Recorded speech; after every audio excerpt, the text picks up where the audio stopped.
This video contains audio content only. There are no visual elements or images accompanying the audio. If you're expecting to see video footage, please note that this is an intentional audio-only presentation. We recommend listening to this content rather than watching the screen. Thank you for your understanding and enjoy the audio. Hello and welcome to our deep dive into one of the most intriguing and controversial youth subcultures to emerge in recent years, the world of quadrobers. If you've been anywhere near social media lately, you might have stumbled upon videos of young people dressed in animal costumes, crawling on all fours, and even barking or meowing at passers-by. No, this isn't a new TikTok dance challenge gone wild. It's a phenomenon known as quadrobics, and its practitioners are called quadrobers. Today, we're going to explore this fascinating subculture that has taken the internet by storm and sparked heated debates from Moscow to Tokyo. We'll delve into its surprising origins, its rapid spread across the globe, and the various ways it has manifested in pop culture.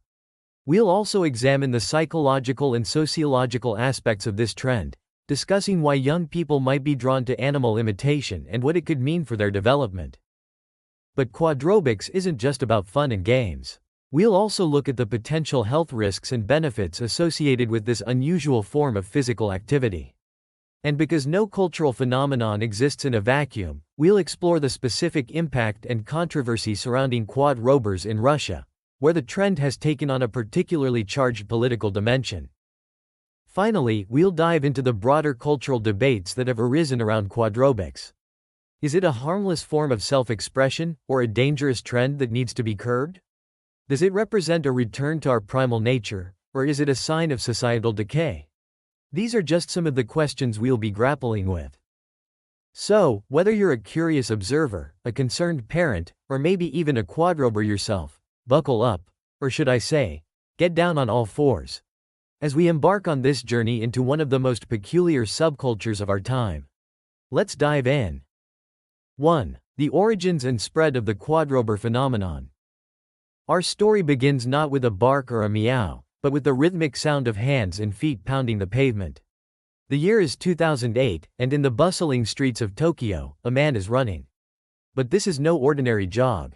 Kenichi Ito, a Japanese athlete, is sprinting on all fours, his movements eerily reminiscent of a primate. Little did Ito know that his unorthodox running style would spark a global phenomenon. Ito's journey to becoming the Monkey Man of Tokyo began in childhood. Bullied and nicknamed Monkey due to his unique appearance, Ito decided to embrace the moniker rather than shy away from it. He became fascinated with the movements of primates and began to study and imitate them. His dedication was so intense that he even retreated to the mountains for a month-long, four-legged training camp. But Ito's path to quadrobic stardom wasn't without its hurdles. In one particularly memorable incident, he was detained by Tokyo police who mistook him for a mentally unstable person. Ito spent several days in isolation, but even this setback couldn't deter him from his passion. He later recounted an even more harrowing experience. I went to the mountains for about a month to set up a sort of four-legged training camp. But on the first day, a hunter mistook me for a wild boar and tried to shoot me. Despite these close calls, Ito persevered, and his efforts paid off in 2008 when he set a Guinness World Record. Ito covered 100 meters on all fours in a remarkable 18.58 seconds. This feat not only brought him fame but also legitimized his unique form of movement, setting the stage for the quadrobics phenomenon. As news of Ito's record spread, so did interest in his unusual running style. Initially, other Japanese enthusiasts tried to challenge Ito's record, leading to a small but growing community of quadrupedal runners. But it was the rise of social media platforms, particularly video-sharing apps like TikTok, that truly catapulted quadrobics into the global spotlight. Videos of people imitating animals began to proliferate online. Unlike Ito's athletic approach, these new quadrobers often added elaborate costumes, masks, and even soundscapes to their performances. The trend quickly evolved beyond mere running, encompassing a wide range of animal behaviors and movements. The appeal of quadrobics spread rapidly among young people worldwide. In Russia, groups of teenagers could be seen crawling through city parks, barking at confused onlookers. In the United States, high school students started quadrober clubs, meeting after school to practice their animal impressions. Even in conservative Middle Eastern countries, the trend found a foothold, with young people discreetly sharing their quadrober videos on private social media accounts. The phenomenon didn't stop at individual practitioners. As quadrobics gained popularity, it began to influence other aspects of youth culture. Fashion designers started creating quadrober-friendly clothing lines, featuring reinforced knees and palms for comfortable crawling. Specialty stores popped up in urban centers, selling high-end animal masks and prosthetic tails. But perhaps the most surprising development was the emergence of quadrober competitions. What started as informal meetups in local parks soon evolved into organized events, complete with sponsors and cash prizes. Competitors were judged not just on their physical prowess, but on the authenticity of their animal impressions and the creativity of their costumes. One particularly notable competition took place in Berlin in 2023. The Quadro Olympics, as it was dubbed, drew participants from over 30 countries. Events included the 100-meter cheetah dash, the kangaroo hop relay, and the crowd favorite sloth endurance challenge, where competitors had to move as slowly as possible while maintaining a quadrupedal stance. As quadrobics spread, it also began to diversify. Different schools of quadrober movement emerged, each with its own philosophy and approach.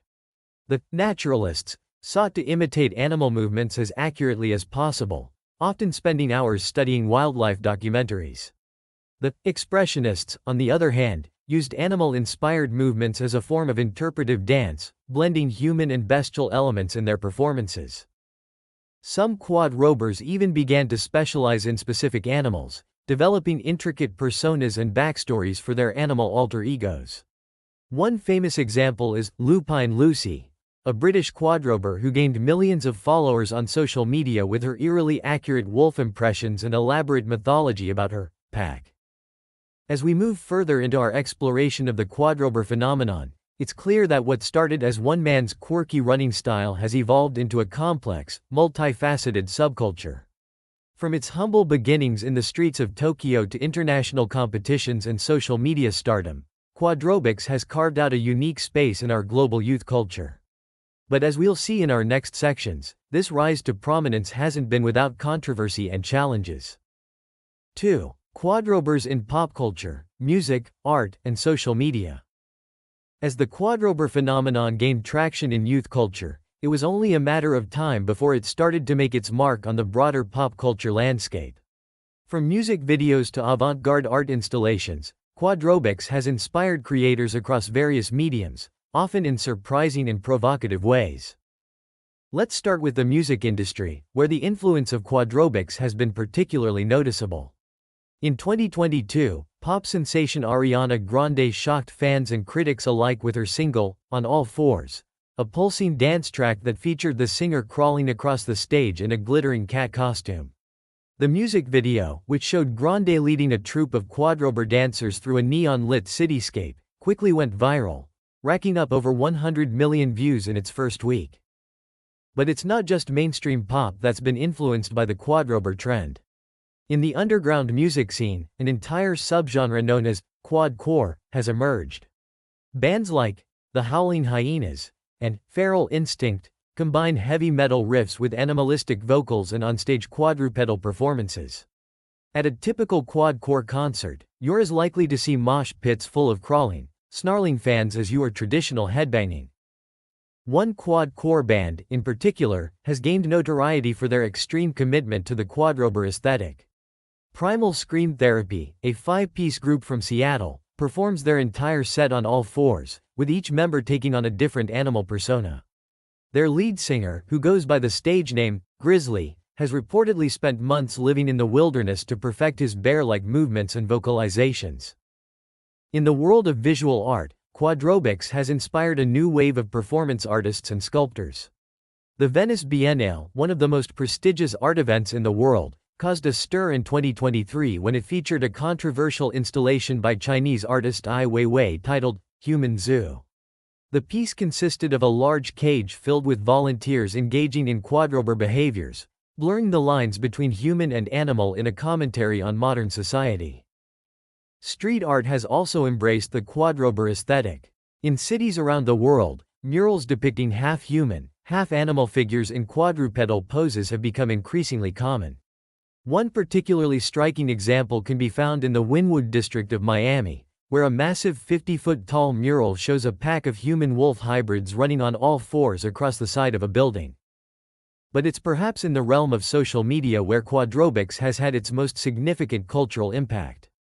Platforms like TikTok, Instagram, and YouTube have become breeding grounds for quadrober content, with dedicated channels and hashtags amassing millions of followers. One of the most popular quadrober influencers, a 19-year-old from South Korea who goes by the name Foxy, has over 10 million followers on TikTok. Her videos, which feature her performing intricate quadrupedal dance routines in elaborate fox-inspired costumes, regularly rack up tens of millions of views. Foxy has parlayed her online fame into lucrative sponsorship deals with sportswear brands and even a cameo appearance in a K-pop music video. The proliferation of quadrober content on social media has also led to the emergence of online communities dedicated to the practice. Facebook groups like Quadro Nation and The Pack serve as gathering places for enthusiasts to share tips, organize meetups, and discuss the finer points of animal imitation. These online communities have also become breeding grounds for quadrober challenges and trends. The 7-Day Quadro Challenge, where participants commit to moving on all fours for an entire week, became a viral sensation in 2023, with even some celebrities getting in on the act. Actor Tom Holland made headlines when he attempted the challenge, documenting his week-long quadrober journey on Instagram to raise money for wildlife conservation. The fashion world, always quick to capitalize on youth trends, has also embraced the quadrober aesthetic. High-end designers like Gucci and Balenciaga have released collections featuring animal-inspired accessories and reinforced knee pads. Meanwhile, more accessible brands have started producing specialized quadrober gear, from grippy gloves to protective knee and elbow pads. Even the fitness industry has gotten in on the trend. Gyms around the world now offer Quadro Fit classes, promising a full-body workout through animal-inspired movements. These classes often incorporate elements of yoga and parkour, creating a unique fitness experience that proponents claim improves flexibility, strength, and coordination. The influence of quadrobics on pop culture hasn't been limited to the visual and performative arts. In literature, a new genre of quad fiction has emerged, featuring stories set in worlds where human-animal hybrids are the norm. Best-selling novels like The Pack Protocol, by debut author Zara Chen, explore themes of identity, belonging, and the blurring lines between human and animal nature. Even the world of competitive sports hasn't been immune to the quadrober influence. In 2024, the X Games introduced a new event called Quadro Cross, an obstacle course race where competitors must navigate the course entirely on all fours. The event quickly became a fan favorite, with athletes pushing the boundaries of human quadrupedal movement in their quest for gold. As we can see, the impact of quadrobics on pop culture has been far-reaching and multifaceted. From music and art to fashion and literature, the quadrober aesthetic has infiltrated nearly every aspect of contemporary culture. But as we'll explore in our next sections, this cultural phenomenon is more than just a passing trend. It's a complex social movement with deep psychological roots and far-reaching implications. 3. The psychology and sociology of animal imitation. As we delve deeper into the quadrober phenomenon, it's crucial to understand the psychological and sociological factors that drive individuals to engage in this unique form of animal imitation. What compels a person to don an animal mask, get down on all fours, and bark at strangers in the park? The answers, as we'll see, are as complex and varied as the quadrobers themselves. From a psychological perspective, the appeal of quadrobics can be traced back to some of our most primal instincts. A renowned psychologist specializing in human-animal relationships explains, "There's something inherently liberating about shedding our human persona and embracing our animal nature." For many quadrobers, it's a form of escapism, a way to temporarily leave behind the stresses and expectations of human society. This idea of escapism is a recurring theme in interviews with quadrober practitioners. Take the case of Alex, a 22-year-old office worker from London. "When I'm in my wolf persona, crawling through the park, I don't have to worry about my job, my bills, or my relationship problems, he says. I'm just a wolf, living in the moment. It's incredibly freeing. But the psychological appeal of quadrobics goes beyond mere escapism. For many practitioners, it's a form of self-expression and identity exploration. In adolescence and young adulthood, when issues of identity are particularly salient, quadrobics can provide a unique avenue for self-discovery. A sociologist studying youth subcultures notes, for some young people, traditional ways of expressing identity, through fashion, music tastes, or career choices, feel limiting. Quadrobics offers a more radical form of self-expression. By literally embodying a different creature, these young people are pushing the boundaries of what identity can mean. This aspect of identity exploration is particularly evident in the Therian community, a subset of quadrobers who believe they have a deep, spiritual connection to a particular animal. Therians often speak of their quadrober activities as a way of connecting with their true selves. Sarah, a 19-year-old who identifies as a cat Therian, describes her experience. When I'm in my cat form, moving on all fours, I feel more like myself than I ever do walking on two legs. It's like I'm finally inhabiting the body I was meant to have. From a sociological perspective, the rise of quadrobics can be seen as a response to broader societal trends. In our increasingly digital, urbanized world, many young people feel disconnected from nature and their own physical bodies. Quadrobics, with its emphasis on primal movement and animal embodiment, offers a way to reconnect with these lost aspects of human experience. A cultural anthropologist draws parallels between quadrobics and other back-to-nature movements throughout history.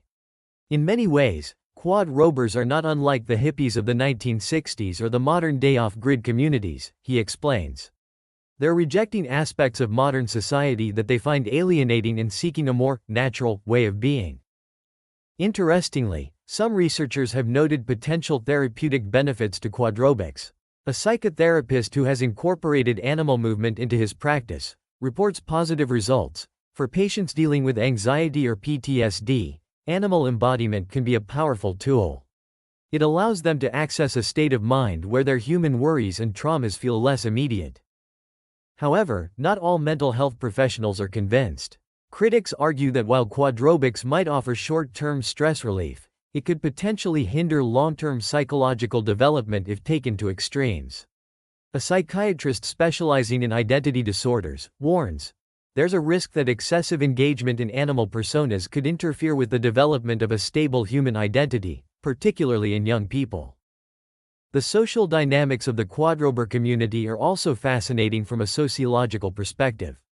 Like many subcultures, quadrobers have developed their own set of norms, hierarchies, and rituals. Online forums and in-person meetups serve as spaces for knowledge sharing, social bonding, and status negotiation within the community. One particularly interesting aspect is the development of packs, or herds, groups of quadrobers who regularly meet to engage in group activities. These groups often have complex social structures, with designated alphas, or leaders, specific roles for different members, and elaborate rituals for accepting new members. Jake, a 25-year-old who leads a quadrober group in Chicago, describes the appeal. In our pack, everyone has a place. We look out for each other, we have our own language and customs. It's like having a second family. In a world where so many people feel isolated and alone, that sense of belonging is incredibly powerful. The sociological implications of quadrobics extend beyond the practitioners themselves. The rise of this subculture has sparked intense debates about the nature of human identity, the boundaries between humans and animals, and the role of eccentricity in society. A social psychologist notes, the reactions to quadrobers, whether fascination, disgust, or indifference, tell us a lot about societal attitudes towards conformity, self-expression, and our relationship with the animal world. In many ways, quadrobers serve as a mirror, reflecting our own assumptions and biases back at us. Indeed, the public reaction to quadrobers has been mixed and often extreme. While some view the practice as a harmless form of self-expression, others see it as a sign of societal decay.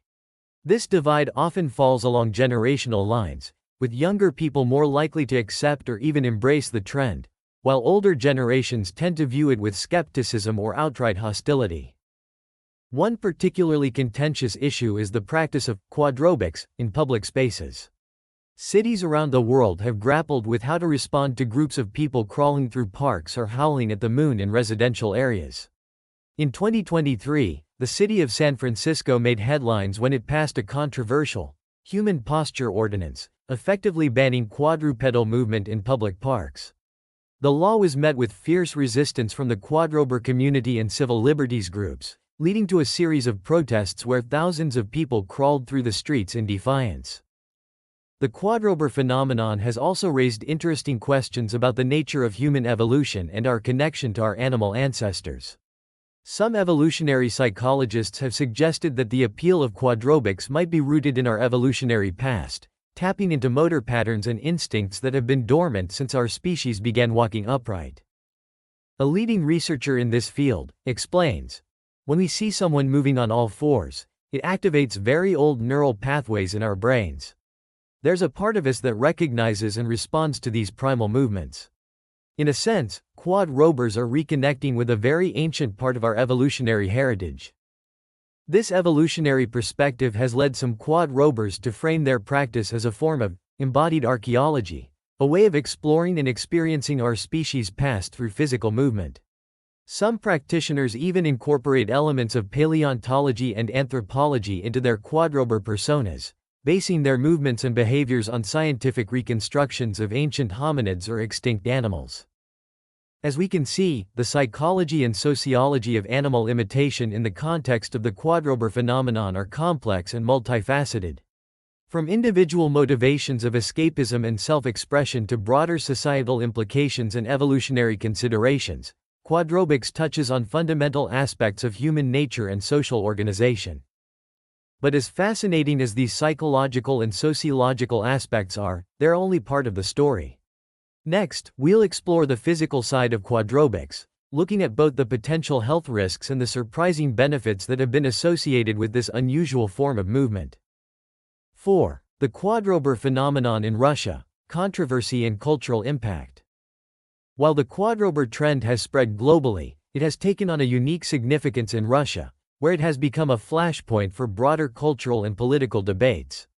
The rise of quadrobics in Russia has been met with a mix of fascination, alarm, and outright hostility from various segments of society, making it a microcosm of the country's ongoing struggles with identity, tradition, and Western influence. The quadrober phenomenon first gained significant attention in Russia in early 2023, when videos of teenagers crawling through Moscow's Gorky Park in animal costumes went viral on Russian social media platforms. The sight of young people barking, meowing, and scampering on all fours in one of the capital's most iconic public spaces sparked immediate controversy. Conservative politicians and media figures were quick to denounce the trend as a form of Western moral corruption. Vyacheslav Volodin, the chairman of the State Duma, made headlines when he declared quadrobics part of a dehumanization project launched by the West. In a fiery speech that was widely shared on social media, Volodin claimed, "Washington and Brussels are losing their dominance.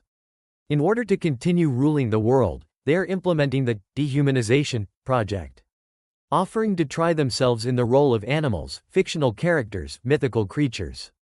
Such manifestations only at first look like a game and a joke. Behind this lies a serious program of rejecting humanity and everything human." This framing of quadrobics as a Western plot to undermine Russian values quickly gained traction in certain circles. State-controlled media outlets ran sensationalist stories about the quadrober invasion, often linking the trend to other controversial Western imports like LGBT rights and contemporary art. The Russian Orthodox Church also weighed in on the debate. Patriarch Kirill, the head of the church, condemned quadrobics as a demonic perversion of God's creation, urging parents to keep their children away from this spiritually dangerous practice. However, not all reactions were negative. Some Russian pop stars and influencers embraced the trend, seeing it as a form of creative self-expression. Igor Creed, a popular singer, defended quadrobers, stating, "We all impersonated cats and dogs when we were kids. I am in general against publicly condemning people for their hobbies and choices." This generational divide in attitudes towards quadrobics mirrors broader cultural tensions in Russian society. For many young Russians, particularly in urban areas, quadrobics represents a form of rebellion against traditional social norms and a way to connect with global youth culture. For older generations and those in more conservative regions, it's seen as a threat to Russian values and national identity. The controversy came to a head in the summer of 2023, when a group of quadrobers organized a Quadro parade in St. Petersburg. The event, which saw hundreds of costumed participants crawling down Nevsky Prospect, the city's main thoroughfare, was met with a heavy police presence. Clashes broke out between quadrobers and counter-protesters from nationalist groups, resulting in dozens of arrests and sparking a national debate about freedom of expression and public order. In the aftermath of the St. Petersburg incident, several regions in Russia moved to ban quadrobics in public spaces. The Republic of Chechnya went further, with leader Ramzan Kadyrov announcing a blanket ban on all quadrober activities, describing the practice as an insult to human dignity and Chechen traditions. However, attempts to suppress the quadrober movement have faced challenges. The decentralized nature of the subculture, primarily organized through online communities and flash mobs, has made it difficult for authorities to control. Moreover, efforts to crack down on quadrobics have, in some cases, only increased its appeal among young people as a form of counter-cultural expression. The quadrober debate has even spilled over into Russia's foreign relations. When a Russian diplomat at the UN was questioned about the country's stance on quadrobics by a Western journalist, it sparked a minor diplomatic incident. The diplomat's response, in which he accused Western countries of exporting cultural degradation, was widely mocked on social media but played well with domestic audiences. Interestingly, some observers have drawn parallels between the quadrober phenomenon and earlier youth subcultures in Soviet and post-Soviet Russia. Dr. Zhivago, a cultural historian at Moscow State University, notes, "In many ways, the reaction to quadrobers echoes the state's response to stylyagi in the 1950s or punks in the 1980s. It's part of a long tradition of generational conflict and moral panic in Russian society." Indeed, some young quadrobers have embraced this connection to earlier countercultural movements. At quadrober meetups in Moscow and St. Petersburg, it's not uncommon to see participants wearing Soviet-era pioneer scarves or other symbols of Russian youth culture, blending them with animal costumes in a unique form of historical pastiche. The quadrober phenomenon has also influenced Russian art and literature. Several contemporary Russian authors have incorporated quadrober characters or themes into their work, often as a way of exploring issues of identity and alienation in modern Russia. The 2024 film, Selovik Zver, Man-Beast, a surreal drama about a young office worker who gradually transforms into a wolf, was widely interpreted as a commentary on the quadrober subculture and won several awards at international film festivals. As the debate over quadrobics continues to rage in Russia, it has become clear that the phenomenon is about much more than young people dressing up as animals. It has become a proxy for larger discussions about Russia's place in the world, the tension between tradition and modernity, and the ongoing negotiation of Russian identity in the 21st century. Whether seen as a harmless form of self-expression, a dangerous Western import, or something in between, the quadrober phenomenon has undeniably left its mark on Russian society. As we move forward, it will be fascinating to see how this unusual subculture continues to evolve and what it might reveal about the changing face of Russia in the years to come. But the cultural impact of quadrobics isn't limited to Russia. Next, we'll explore the broader global debates that have arisen around this phenomenon, touching on issues of personal freedom, social norms, and the very nature of human identity. 5. Cultural debates. Freedom of expression versus social concerns. As the quadrober phenomenon has spread across the globe, it has ignited passionate debates about personal freedom, social norms, and the limits of self-expression.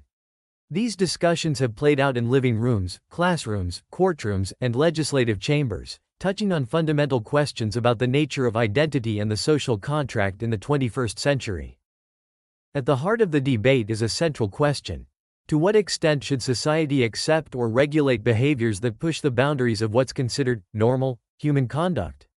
Proponents of quadrobics argue that it's a harmless form of self-expression, no different from other subcultures or alternative lifestyles. Critics, on the other hand, see it as a potentially dangerous trend that could have negative impacts on both individuals and society as a whole. Dr. Foucault, a sociologist specializing in subcultures, frames the debate this way: the quadrober phenomenon challenges our societal norms about what it means to be human. It forces us to confront our assumptions about identity, behavior, and the boundaries between human and animal. This makes many people uncomfortable, which is why we're seeing such strong reactions. Indeed, the discomfort that quadrobics provokes in some people has led to calls for regulation or outright bans in various jurisdictions. In addition to the Russian examples we've already discussed, there have been attempts to restrict quadrober activities in countries around the world. In the United States, several states have considered legislation to limit quadrobics in public spaces. The Human Comportment Act, proposed in the Texas state legislature in 2024, would have made it illegal to intentionally move in a quadrupedal manner in any public space, except in cases of medical necessity or authorized performance. The bill sparked intense debate and nationwide protests before ultimately failing to pass. Supporters of such measures often cite public safety and decency concerns. Senator Karen Smith, who sponsored the Texas bill, argued, "We can't have people crawling around on all fours in our parks and streets. It's a safety hazard, it's unsanitary, and frankly, it's an affront to human dignity." However, civil liberties groups and quadrober advocates have pushed back against these efforts, arguing that they infringe on personal freedom and expression. The American Civil Liberties Union, ACLU, has taken on several cases defending the rights of quadrobers, arguing that quadrupedal movement is a form of protected speech under the First Amendment. In a landmark case in 2025, the U.S. Supreme Court ruled in favor of a group of quadrobers who had been arrested for crawling through a public park in Chicago. The majority opinion, written by Justice Elena Kagan, stated, "While the sight of individuals moving on all fours may be unusual or even disconcerting to some, it does not inherently pose a threat to public safety or order. The freedom to express oneself through movement and costume is a fundamental right, even when that expression challenges societal norms." This ruling was celebrated by quadrober communities but criticized by those who saw it as opening the door to social chaos. The debate highlighted the tension between individual liberty and social cohesion that lies at the heart of many democratic societies. The quadrober phenomenon has also raised interesting questions about the nature of human rights and identity. Some quadrober activists have pushed for legal recognition of species identity as a protected characteristic, similar to gender identity or sexual orientation. In 2024, a quadrober in the UK made headlines when he sued his employer for discrimination after being fired for coming to work in a wolf costume and insisting on crawling between meetings. This philosophical debate has had real-world implications. In Sweden, a group of self-identified polyspecies individuals, people who identify as multiple animal species, successfully lobbied for the addition of species identity to anti-discrimination laws in 2026. While celebrated by some as a victory for personal freedom, critics argued that it trivialized legitimate identity-based discrimination and opened the door to absurd legal claims. The quadrober trend has also intersected with other social and political movements in interesting ways. Some environmental activists have embraced quadrobics as a way of protesting humanity's disconnection from nature. In 2025, a group of quadrobers made international news when they crawled across the Golden Gate Bridge in San Francisco as part of a climate change demonstration, arguing that reconnecting with our animal nature was key to addressing the ecological crisis.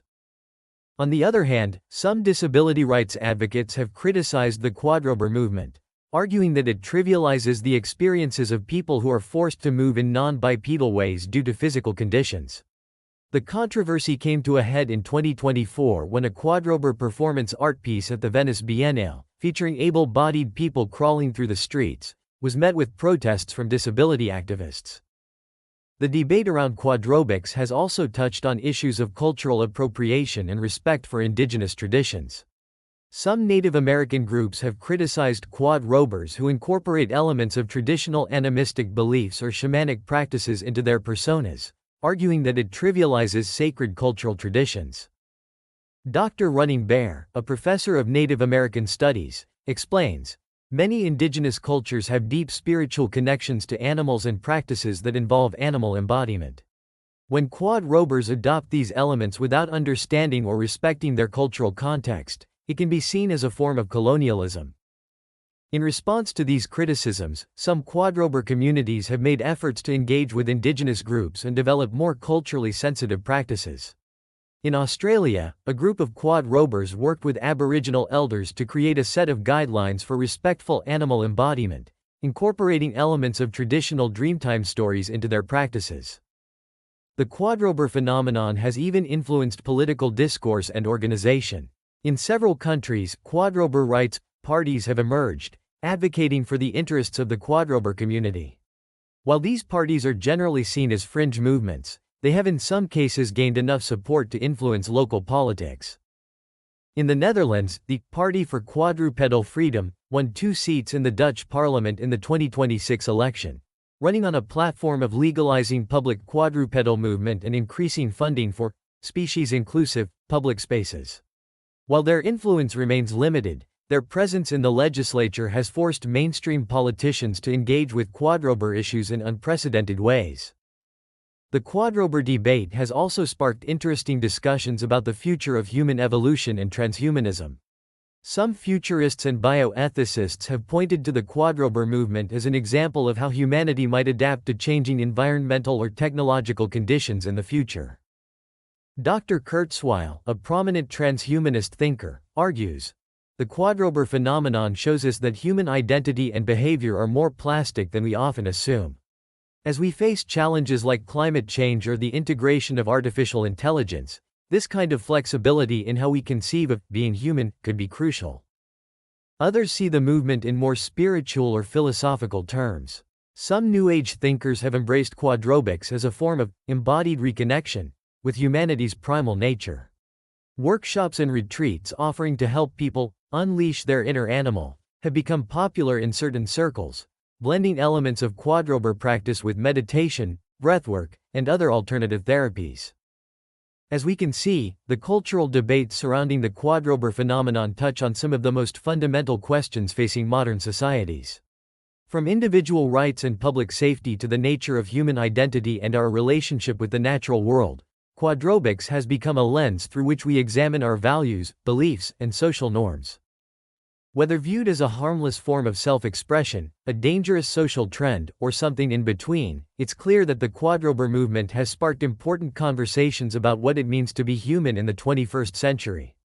As we move forward, these debates are likely to continue, shaping not just the future of quadrobics but our broader understanding of identity, freedom, and social organization in an increasingly complex world. As we wrap up our exploration of the quadrober phenomenon, let's take a moment to reflect on what we've learned and consider the broader implications of this unusual cultural movement. As we've journeyed through the world of quadrobers, from its origins in Japan to its controversial reception in Russia and its impact on global pop culture, we've uncovered a phenomenon that is far more complex and consequential than it might appear at first glance.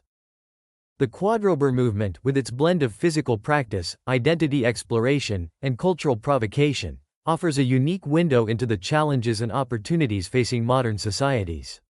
It raises profound questions about the nature of human identity, the limits of personal freedom, and our relationship with both technology and the natural world. Perhaps most significantly, the quadrober phenomenon highlights the increasing fluidity and complexity of identity in the 21st century. In a world where technology allows us to reshape our bodies and minds in unprecedented ways, the line between human and animal, or even human and machine, is becoming increasingly blurred. The debates sparked by quadrobics may well be a preview of the identity politics of the future, as societies grapple with ever more radical forms of self-expression and self-modification.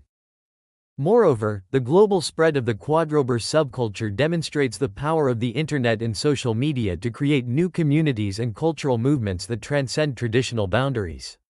It shows how quickly ideas can spread and evolve in our interconnected world, challenging established norms and institutions in the process.